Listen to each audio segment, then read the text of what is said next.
রাধে রাধে জয় নিতাই। আমরা আজকে এসেছি গোপী প্রভুর বাড়িতে।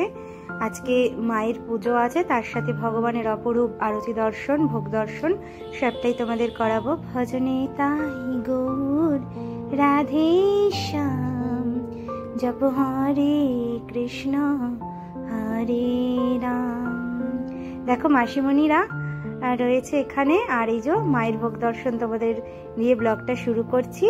এই দেখো মায়ের দর্শন করাচ্ছি, আর আমাদের সাথে থেকো, পাশে থেকো, আর লাইক কমেন্ট শেয়ার করতে একদম ভুলো না, জানিও কেমন লেগেছে। আর এই দেখো মায়ের সেবা চলছে, আর ভগবানের আরতি, মায়ের আরতি সমস্তটাই তোমাদের সাথে আমি ভাগ করে নেব।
দেখো বিন্দে রানী কত সুন্দর লাগছে, যেন মনে হচ্ছে নববধূ। অপরূপ দর্শন।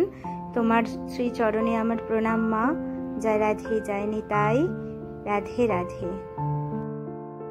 আর আমরা প্রভুর বাড়িতে যে গিয়েছিলাম, এত সুন্দর লাগছিল শ্রী জগন্নাথ দেব, বলভদ্র আর আমার সুভদ্রা মাকে, আর সকলকে এত সুন্দর করে সাজিয়েছিল যে মন প্রাণ ভরে যাচ্ছিল, মন আপ্লুত হয়ে গিয়েছে, আহ্লাদে আটখানা হয়ে গিয়েছে যেন প্রভুর দর্শনে। এত সুন্দর, এত সুন্দর, নয়ন জড়িয়ে গিয়েছে। দেখো তোমাদের সবটাই আমি মানে ভাগ করছি আমার সেই আনন্দ ঘন মুহূর্তটা।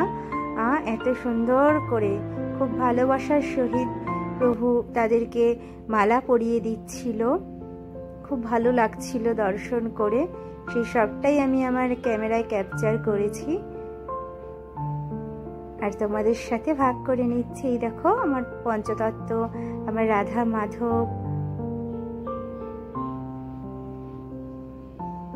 বন্ধু সুন্দর, খুব সুন্দর লাগছে, খুব সুন্দর দর্শন। আর গুরুবর্গ, সখী মা, সকলকে তোমাদেরকে দর্শন করাচ্ছি। তোমরা সকলে প্রণাম জানিও, আর মানুষে আর কৃপা লাভ করো।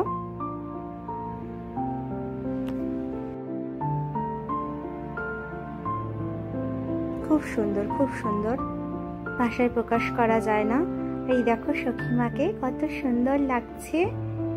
তাদের কৃপা না হলে তো আমরা ভগবানের পথে এগিয়ে যেতেই পারবো না, ভগবানের কৃপাই পাবো না। আর এই দেখো লালা লালি, গোপী প্রভুর রাধারানী, আর হলো আমার গোপাল সোনা। আর এই দেখো মা কত সুন্দর।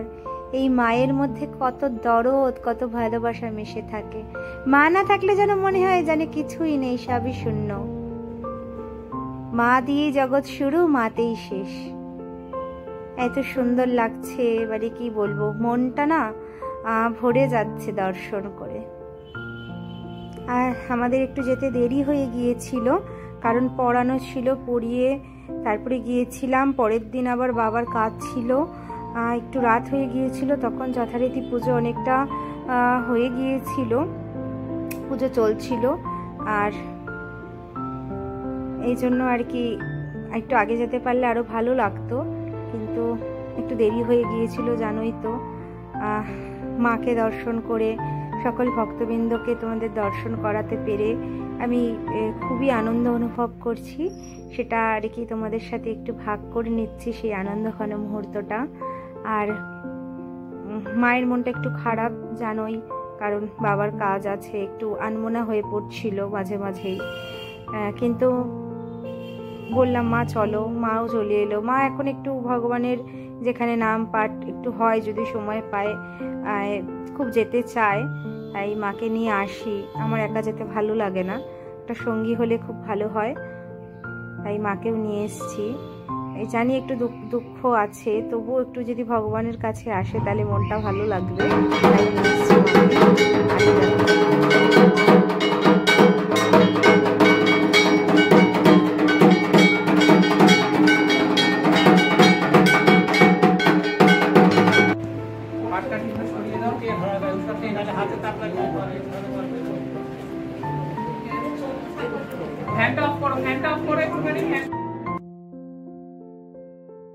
এবার ভগবান আর মায়ের আরতি হবে।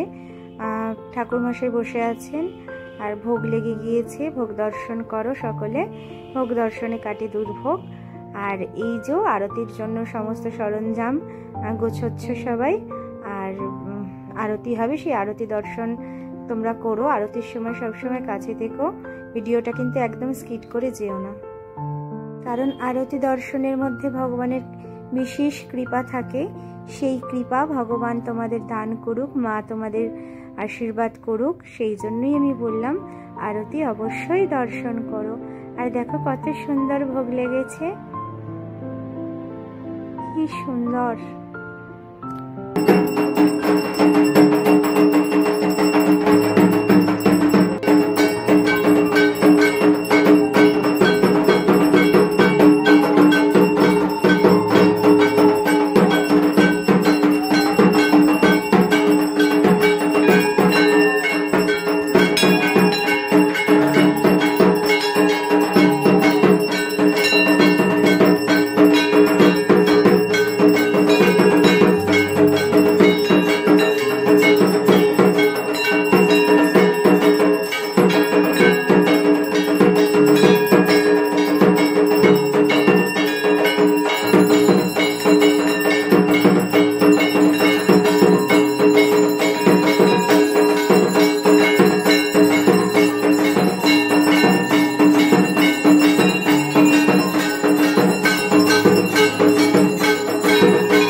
মুহূর্ত সকলে মায়ের শ্রীচরণে অঞ্জলি নিবেদন করবে।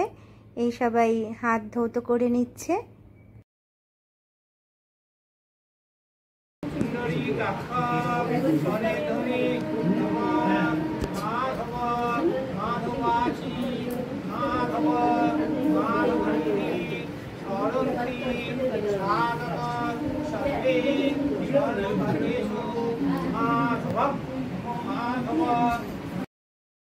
ভোগ দর্শন করো সকলে, ভোগটা তোমাদের পাঠিয়ে দিলাম। ভোগ দর্শনে কাটে দুর্ভোগ। আমরা সকলে ভালো আছি, আনন্দে আছি। তোমরাও ভালো থেকো, আনন্দে থেকো।